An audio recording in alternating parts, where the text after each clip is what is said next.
All right, so the word that's in my heart that's on repeat right now is the word goodness. And the way that the Lord is laying this particular word on my heart. A lot of times in life, people say, I wish I could just really meet some good people. I've been through a lot in my life. I just really want to be around good people. Why do bad people gravitate towards me? And in the moment that they're saying it, they really mean it. But a lot of times in life, oftentimes more than not, they really don't want to be around good people. Because goodness is powerful. And I'll give an example as to what I mean by that. Judas despised Jesus simply because he was good, simply because of his goodness.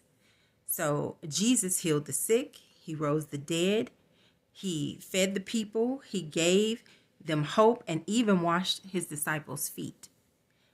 Even with all of that being said, Judas sold him out simply because he was envious or despised his goodness. There really was no other reason for Judas to sell out Jesus. With everything that Judas had the privilege to witness, that solidified the fact that Jesus was a good person. The only other alternative to assume is that he despised his goodness. All right?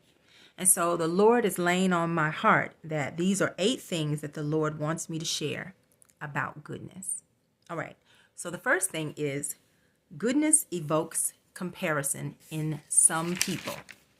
So, and I do apologize when you see me look down or read. I have to go over my notes that the Lord is giving me. Okay, so some people can't be in the presence of good people without feeling a need to compare themselves. So a lot of times, goodness in others automatically makes the person who's being convicted automatically begin to size that person up and compare themselves to that person. So goodness intimidates and it causes people to compare themselves. Number 2, goodness is a lamp. It shines light on dark things. So that's pretty self-explanatory, and some people can't handle that someone's in their presence that's good shines a light on dark things. So let's say someone doesn't drink, they don't smoke, they don't have premarital sex, and you're hanging with this person and you do all of the above. And I'm sure at some point in your life, especially when you're younger, you're teenagers, you meet that person and you think, oh, they are goody two-shoes at this. Darkness does not like light, and goodness is a form of light. All right? So number 3, the Lord is saying goodness is a divine assignment. All right? So it ignites crossroads in the lives of people on the wrong path. So sometimes God will place good people in your life if you're on the wrong path, or if you are a generational curse breaker.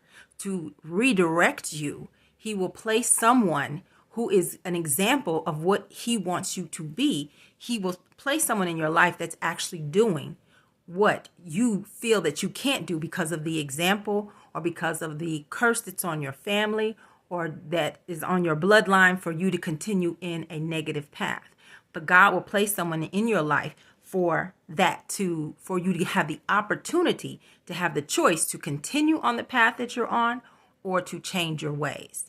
And some people fail that test, but literally goodness is a divine assignment. So sometimes in life, some people try to figure out, what is my purpose in life? But if you are an overall good person and you remain steadfast in that and you always try to do the right thing, you have a relationship with God, you're always a helper, you're always a healer, you're always you don't partake in a lot of things that worldly people do. That is an assignment. And a lot of times, along with the assignment of goodness, you are a crossroads igniter. You ignite crossroads in people's lives.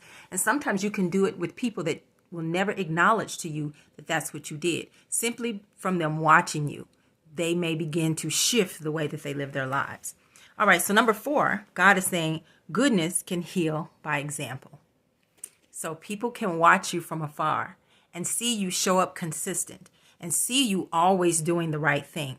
And it will begin to convict their hearts, and it can change people simply by example. And these may be people that may never tell you that your impact, just of you being consistent, changed their lives. But God is saying that goodness can heal simply by example. So number 5, the Lord is saying Goodness terrifies the enemy within people. And that may be why a lot of times you'll find people be like, I just don't like him. Or I just don't like her. And somebody will be like, well, why you don't like them? They seem really nice. I don't know. It's just something. I don't know. I just don't like them. It is the spirits that are attached to them because of the way that they've been walking in their lives and the spirits that they've accumulated through maybe sexual contact or being in the wrong places. We can come in contact with spirits that we take on and that we're unaware of. And that is the spirit in them that is terrified that if you change, it has to come out. It can no longer reside in you. And so it will give you a disdain for that person for absolutely no reason, simply because you don't like their light and because you feel like they're living a life different than what you're living, and it convicts you.